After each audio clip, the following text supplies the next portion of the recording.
बढ़ाएं अपना कदम सक्सेस की ओर शिखर करियर इंस्टीट्यूट के साथ। शिखर करियर इंस्टीट्यूट पूर्वी भारत में एकमात्र कोचिंग संस्थान जो एक्सक्लूसिवली है मेडिकल एंट्रेंस एग्जाम के लिए। नमस्कार, बहुत बहुत स्वागत है आपके अपने शो बहस जरूरी है।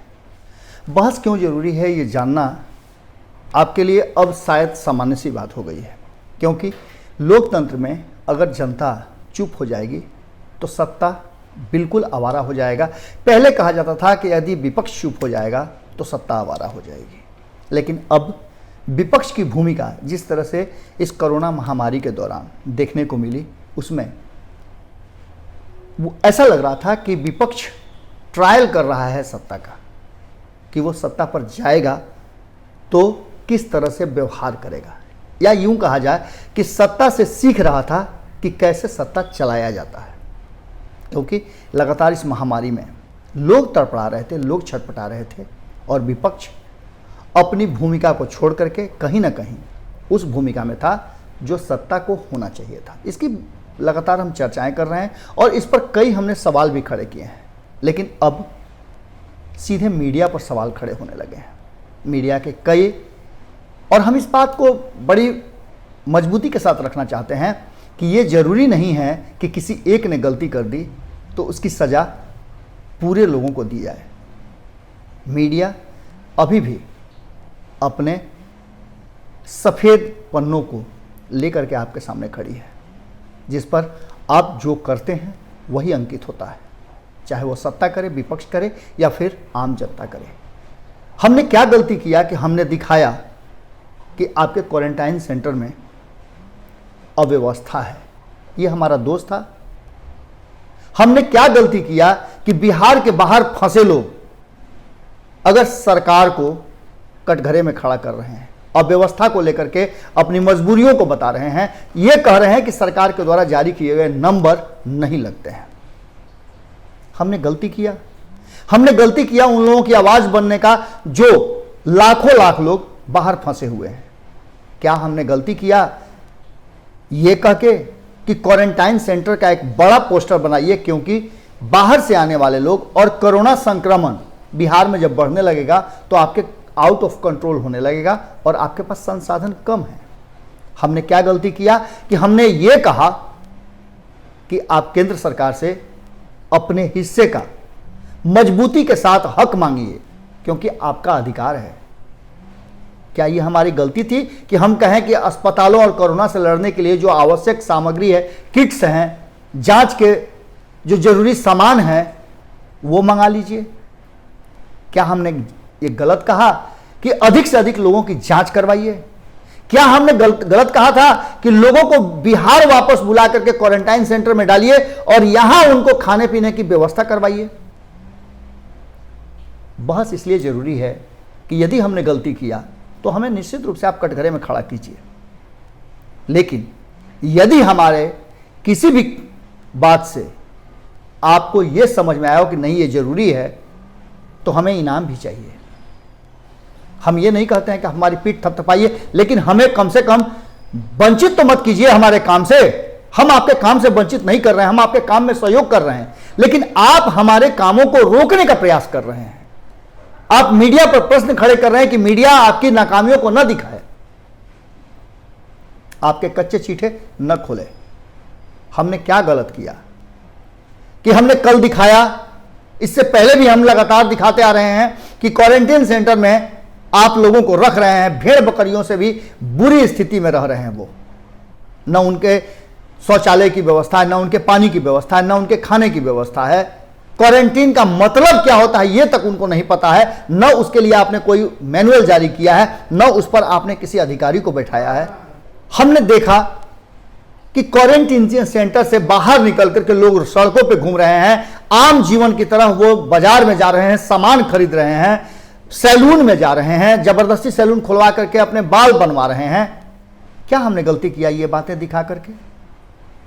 जब हम क्वारंटीन सेंटर में जाते हैं, वहां देखते हैं कि खाने की व्यवस्था नहीं है, लोग तड़पड़ा रहे हैं, लोग ये कह रहे हैं कि हमें मरने के लिए यहां छोड़ दिया गया है, तो वो चीजें हम दिखाते हैं, सरकार की नाकामियों को, सरकार की कमियों को हम दिखाते हैं, तो क्या गलत करते हैं? इन सब बातों के लिए यदि आप मीडिया पर पाबंदी लगाते हैं कि उन्हें नहीं जाना है क्वारंटीन सेंटर में, तो दोष किसका है? क्या इस पर बहस नहीं होना चाहिए? क्या विपक्ष को इन बातों को नहीं कटघरे में रखना चाहिए? क्या विपक्ष में सिर्फ गिने चुने ही लोग रह गए हैं जो सरकार के इन सब ज्यादतियों का जवाब देंगे, उसके लिए सरकार को कटघरे में खड़ा करेंगे? विपक्ष अपनी भूमिका से कहीं ना कहीं इतर जा रहा है। मोस्ट ऑफ टाइम्स विपक्ष ने जिस तरह का रोल अपनाया है वो भी कटघरे में है। हमने खड़ा किया है। हम लगातार विपक्ष को यह बताने का प्रयास कर रहे हैं कि आपका जो असल काम है वो है सरकार को जनता के लिए, जनता का काम करने के लिए मजबूर कर देना। क्योंकि शपथ जब लेते हैं मंत्री, मुख्यमंत्री, उप मुख्यमंत्री, नेता प्रतिपक्ष, तो इसी बात की लेते हैं कि लोगों के लिए वो काम करेंगे। आज जिस तरह के माहौल खड़े हो गए हैं, हम खबरों के माध्यम से और अन्य मीडिया घराने भी चीजों को रख रहे हैं। अगर इससे आपको तकलीफ होती है तो निश्चित आप सुधार कीजिए। हम आपके अच्छे कामों की भी चर्चा करते हैं। हम चर्चा करते हैं कि नीतीश कुमार जी ने बहुत बढ़िया स्टेप रखा कि उन्होंने एक आदेश जारी किया कि किसी को पैसा देने की जरूरत नहीं है, वो मुफ्त में सभी लोगों को लेकर के आएंगे। अब एक नया भी बात सामने आ रही है कि बसों से भी जो लोग आएंगे उनको भी पैसा नहीं देने की जरूरत है, सरकार बसों से उनको मुफ्त में लाएगी। क्वारंटीन सेंटर में रहने के दौरान उनको सारी सुविधाएं, मग, जग, थाली, गिलास, लोटा, कपड़ा सब देगी। लेकिन जब हम जाते हैं क्वारंटीन सेंटर में तो ये चीजें उपलब्ध नहीं है। दोष किसका है? क्या मुख्यमंत्री की गलती है? मुख्यमंत्री ने नहीं भेजा? जी नहीं, बिल्कुल नहीं। मुख्यमंत्री जी को यह बात संज्ञान में लेना चाहिए था कि उनके अधिकारी गलती कर रहे हैं, उनके द्वारा आदेश का अवहेलना कर रहे हैं। ऐसे ही लालू प्रसाद ने, जगन्नाथ मिश्रा ने हस्ताक्षर कर दिया था। सृजन घोटाला की बार बार बात चर्चा होती है। क्या सृजन घोटाला करने के लिए सुशील मोदी या नीतीश कुमार गए थे, जिसकी चर्चा विपक्ष बार बार करता है? क्या चारा चुरा करके खुद लालू प्रसाद अपने घरों में बंद किए थे, जिसकी चर्चा लगातार सत्ता पक्ष के लोग करते हैं? क्या जगन्नाथ मिश्रा जो दिवंगत हो चुके हैं उन्होंने चारा अपने घर में रखा था? जी बिल्कुल नहीं। यह अधिकारियों की नीतियां थी, अधिकारियों की गलती थी, जिसकी सजा वो भोग रहे हैं, क्योंकि वो सुप्रीम पावर थे, उन्होंने हस्ताक्षर किए थे। आज नीतीश कुमार कटघरे में हैं तो उसके पीछे उनके अधिकारी हैं। निश्चित रूप से उनके अधिकारियों ने, हम जानते हैं कि हम जो खबरें दिखा रहे हैं उनके अधिकारियों को अच्छा नहीं लग रहा होगा। हम पर भी टारगेट किया जा सकता है। हमारे भी कई चैनल्स हैं, कई स्रोत हैं, उन स्रोतों को पकड़ा जा सकता है, उनसे पूछताछ की जा सकती है। लेकिन हमने जो दिखाया वो हकीकत ही, कैमरा और आईना कभी झूठ नहीं बोलता, वही तस्वीर दिखाता है जो सामने वाला होता है। कल अगर रवि वर्मा ने द्वारिका उच्च विद्यालय में पुलिस वालों को क्वारंटीन किया गया था, वो खबरें दिखाई, उनकी स्थिति दिखाई, वो किस तरह से अपने जीवन शैली को जी रहे हैं, तो क्या गलत किया? अगर मोहल्ला के लोग उन क्वारंटीन सेंटर के लोगों के बाहर निकलने से डरे हुए सहमे हुए हैं, दुकानदार डरे सहमे हैं, तो क्या गलत किया? हमने गलती कर दी दिखा करके? बिल्कुल नहीं हमने गलती की। हमें नहीं लगता कि हमने गलती की। अगर हमने गलती की होती तो सरकार को आनन फानन में, प्रशासन को आनन फानन में आकर के उनके लिए चौकी, तोशक, तकिया, उनकी व्यवस्थाएं नहीं करनी होती। उनके लिए शौचालय के लिए अलग से व्यवस्था करके शौचालय वाली गाड़ी नहीं लगानी पड़ती, पानी के टैंकर नहीं भेजने पड़ते। अगर हम गलत होते तो हम पर आरोप लगते। मेरे साथ भारत लाइव के जैसे ही खबर दिखाने के बाद बहुत सारे मीडिया घराने यहां पहुंचे, सभी लोगों ने दिखाया। हमने अधिकारियों पदाधिकारियों से भी बात करने का प्रयास किया, हमने क्या गलत किया। लेकिन जिस तरह की सूचनाएं आ रही हैं कि मुंगेर में एक शुरुआत हो चुकी है कि मीडिया पर्सन्स को क्वारंटीन सेंटर में नहीं जाने दिया जाएगा। सूचनाएं तो यहां भी आ रही हैं कि जो ट्रेन से लोग आ रहे हैं उनसे हम अगर पूछ रहे हैं कि आप इतने दिनों तक कैसे रहे, तो गलत हम कहां हैं? हमें क्यों रोका जा रहा है? क्यों मीडिया वालों को रोका जा रहा है? आप कहते हैं कि हम चौथा स्तंभ हैं, हम आपके साथ कदम से कदम मिलाकर चलें। कभी आप जब अपनी सुविधा होती है, आपके लायक हम बात बोलते हैं, आपके मन की बात बोलते हैं, तो आप कहते हैं कि मीडिया वालों का रोल बहुत बढ़िया है, चौथा स्तंभ है, कोरोना वॉरियर्स हैं। लेकिन जैसे ही हम आपकी कमियां दिखाते हैं तो आप हमारे ऊपर चढ़ बैठते हैं और हम पर पाबंदियां लगाते हैं। आपके लिए एक आदेश मात्र है, लेकिन हमारे लिए तो हमारे मान सम्मान की बात है, उन लोगों की हकीकत दिखाने का बात है, हमारे काम में अड़ंगा लगाने जैसा ये सारा माहौल है। हम कभी आपके काम में अड़ंगा नहीं लगाते हैं, हम आपके काम का सहयोगी बनते हैं, हम आपको अप्रिशिएट करते हैं कि आप बेहतर काम कर रहे हैं। लेकिन आपके काम की मजबूरियां, आपके काम की कमियां दिखाना भी तो हमारा ही काम है। हम नहीं दिखाएंगे तो आप कैसे जानेंगे कि आप अच्छा कर रहे हैं या बुरा कर रहे हैं। मुंगेर से एक आदेश आया है कि क्वारंटीन सेंटर में लोगों को नहीं जाने दिया जाएगा, डीएम का आदेश आया है और इस आदेश के बिहाफ में कहा जा रहा है कि मुख्य सचिव के आदेश के आलोक में, जिसकी आप देख रहे हो कि चिट्ठी लगी हुई है, उनके आदेश के आलोक में यह फैसला किया गया है। ठीक है, आपने फैसला कर दिया, लेकिन फिर वो कमियां कौन दिखाएगा? अगर अंदर हंगामा हो रहा है, लोग फान करके दीवार भाग रहे हैं, लोग गेट तोड़ने की बात कर रहे हैं, लोग सड़ा हुआ खाना दिखा करके वीडियो जारी कर रहे हैं, तो इसमें हमारा दोष कहां है? कल जो पुलिस वालों ने बताई बातें, उसमें गलत क्या था? हमने तो कोई बात अपनी तरफ से नहीं रखी। वो पुलिस वाले थे जिन्होंने उससे पहले भी 4 दिन 5 दिन पहले भी जब हमने खबर दिखाया था तो पुलिस वाले सड़क पे आकर के हंगामा कर रहे थे कि हमें मरने के लिए यहाँ छोड़ दिया गया है। वो खबरें भी हमने दिखाई थी। हम तो उन्हें क्वारंटीन सेंटर से बाहर लेकर के नहीं आए थे, वो खुद सड़क पे आकर के हंगामा कर रहे थे, तब हमारी नजर पड़ी। और आज जब हम क्वारंटीन सेंटर की अव्यवस्था, हमने ही बताया था कि आपके आदेश में थाली देने का, ग्लास देने का, मग देने का, बाल्टी देने का, ये सब बातें लिखी हुई थी। अब अच्छा पौष्टिक खाना देंगे, ये भी बातें हमने लिखी थी। लेकिन यदि पौष्टिक खाना नहीं मिलता हो, अगर सड़ा गला खाना मिलता हो, लोग उसकी शिकायत करते हो, तो क्या हम उसे न दिखाएं? आपने तो यहां तक देखा होगा कि कई लोगों ने आत्महत्या तक करने की बात की, हमने उन्हें भी मनाया, उन्हें भी माफी मंगवाया कि आप गलत कर रहे हैं। हम कहां गलत हैं? हम पर पाबंदी क्यों? बहुत जरूर है। हम विपक्ष से आग्रह करेंगे कि मीडिया पर इस तरह की पाबंदी लगे तो आप निश्चित रूप से खड़ा जरूर होइए। हम सत्ता में बैठे लोगों से भी कहेंगे कि आप मीडिया पर पाबंदी लगाने से पहले एक बार सोचिएगा जरूर। उपेंद्र कुशवाहा ने आगे बढ़कर के जो बातें लिखी हैं, उन्होंने सीधे तौर पे मोर्चा खोल दिया है नीतीश सरकार के विरुद्ध कि आखिर अपनी नाकामियों को छुपाने के लिए आप क्यों मीडिया पर पाबंदी लगा रहे हैं। ऐसा क्या कर दिया है मीडिया ने जिस पर आप पाबंदी लगा रहे हैं? वहीं दूसरी तरफ आप देख रहे होंगे कि एक मीडिया का वो भी पक्ष है जिस पक्ष को गोदी मीडिया कहा जाता है।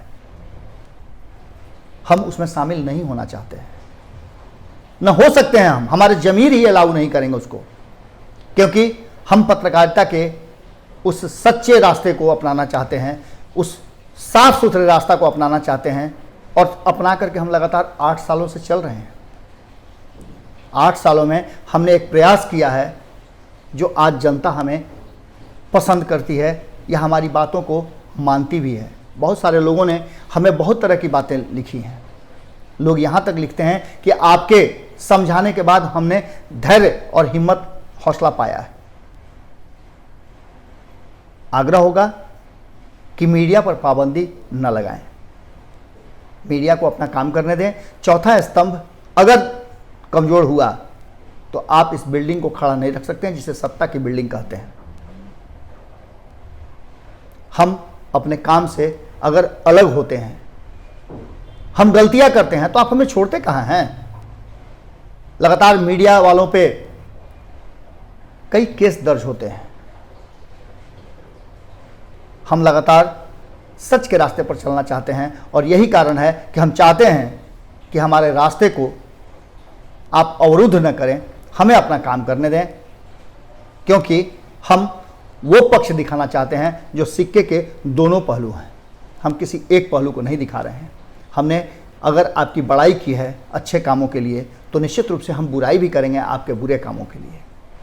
हम नहीं कह सकते कि आपने बहुत अच्छी व्यवस्था की है। आपने व्यवस्था की बात जो कही थी वो हमने जरूर दिखाया, पर अव्यवस्था होगी तो हम उसे भी दिखाएंगे।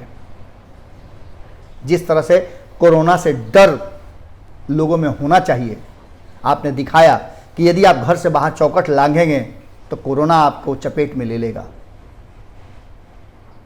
उसी तरह से कोरोना संक्रमण के दौरान जिस तरह से हमारे साथी मीडिया पर्सन्स अपनी जान की परवाह किए बिना आप घरों में दुबके हुए हैं, आप अपने आप को बंद किए हुए हैं कि आपको कोरोना संक्रमण न हो जाए, लेकिन हमारे लोग, हम सभी मीडिया वालों को कहते हैं, सिर्फ हम भारत लाइव और न्यूज़ बिहार के लोगों को नहीं कह रहे हैं, सिर्फ उन्हीं मीडिया पर्सन्स की बात नहीं कर रहे हैं, हम मीडिया जगत के उन सभी लोगों को कह रहे हैं जो घर से बाहर निकल करके अपनी परवाह नहीं करके सच्चाई दिखाने के लिए सामने आए हैं, लोगों को हिम्मत दे रहे हैं, हौसला दे रहे हैं और सच को सामने रख रहे हैं। उन सारे लोगों की का कोई दोष नहीं है। यदि वो आपके साथ सहयोग कर रहे हैं, अगर अपने काम को अंजाम दे रहे हैं, तो उन पर पाबंदी नहीं लगनी चाहिए। सरकार को इस पर गौर करना होगा और विचार जरूर करना होगा। अगर अपनी नाकामियों को छुपाने के लिए आप मीडिया पर पाबंदी लगाते हैं तो निश्चित रूप से विपक्ष को सामने आकर के, जैसे उपेंद्र कुशवाहा ने अपनी बातें रखी हैं, उन्हें भी रखना चाहिए। मदन मोहन झा ने इससे पहले कई बार मीडिया पर हो रहे हमले और मीडिया पर पाबंदी को लेकर के सामने खड़ा होकर के बातों को रखा है और सरकार को कटघरे में खड़ा किया है। आज जिस तरह से उपेंद्र कुशवाहा खड़े हुए हैं, निश्चित रूप से विपक्ष को एकजुटता के साथ मीडिया पर हो रहे प्रहार और मीडिया पर पाबंदी को लेकर के निश्चित रूप से सरकार के इस फैसले का विरोध करना चाहिए। हमें इस बात की छूट होनी चाहिए कि हम अपने काम को बिल्कुल अंजाम दें, जो हमारा काम है हम वो करें, हमारे काम में कोई अवरोध पैदा नहीं किया जाए, बल्कि हमें सहयोग किया जाए, हमें भी अप्रिशिएट किया जाए। हमारे अच्छे कामों को, जैसे हम सरकार के कामों को, विपक्ष के कामों को सराहते हैं, वैसे मीडिया पर्सन्स के भी काम को सराहा जाना चाहिए। बहुत ज़रूरी है। ये एपिसोड इन्हीं सब विषयों को लेकर के है, जहां आम जनता, विपक्ष और सरकार के बीच में बहस हो और उससे निकल करके एक बेहतर विकल्प सामने आए, जिससे लोगों को अधिक से अधिक फायदा हो। हमारा प्रयास बस इतना मात्र है। जो भी लोग बाहर फंसे हुए हैं उनसे भी हमारा आग्रह होगा और हम लगातार आग्रह कर रहे हैं कि आप अपने आप को संयमित रखें। 42-44 दिनों तक आपने अपने आप को संयमित रखा है। अब चंद समय की बात है, सरकार आपको लाने का व्यवस्था कर चुकी है। 1 से 2, 2 से 5, 5 से 10 ट्रेनें, आज और भी ज़्यादा ट्रेनें आ रही हैं। आज लगभग 20 से 25 हज़ार लोगों को बिहार वापस लाया जा रहा है। लगभग 24 ट्रेनें बिहार आ रही हैं। आप समझ सकते हैं कि 1200 लोग एक ट्रेन में आ रहे हैं, तो लगभग 25 से 30 हज़ार लोग बिहार वापस आ रहे हैं। ये सिलसिला लगातार बढ़ता जा रहा है। धैर्य रखने की ज़रूरत है और सरकार को सहयोग करने की ज़रूरत है। अगर थोड़ी असुविधा है तो उसे बर्दाश्त किया जा सकता है, लेकिन सरकार को भी इन सब चीज़ों पर ध्यान देने की ज़रूरत है। विपक्ष को अपने काम को करने की ज़रूरत है और सरकार जहाँ जहाँ कमज़ोर पड़ रही है, विपक्ष को चाहिए कि उसे मजबूती प्रदान करें। आज शाम 7 बजे पुनः आपसे लाइव में मुलाकात होगी। जो भी हमसे जुड़ना चाहते हैं, हमारा नंबर है 7277765303 72 इस नंबर पे आप व्हाट्सएप भी कर सकते हैं और सीधे 7 बजे से हमसे लाइव में आप जुड़ भी सकते हैं। अगर कोई जनप्रतिनिधि हमसे जुड़ना चाहते हैं तो उनका हम बहुत बहुत स्वागत करेंगे। बाकी जो भी प्रवासी बाहर फंसे हुए हैं, अगर वो किसी समस्या से या किसी परेशानी से ग्रस्त हैं, उन्हें समस्या हो रही है, तो हमसे संपर्क कर सकते हैं। हम आपकी बात सरकार और विभिन्न एजेंसियों तक पहुंचाने का वादा करते हैं। मिलते हैं आपसे फिर। नमस्कार।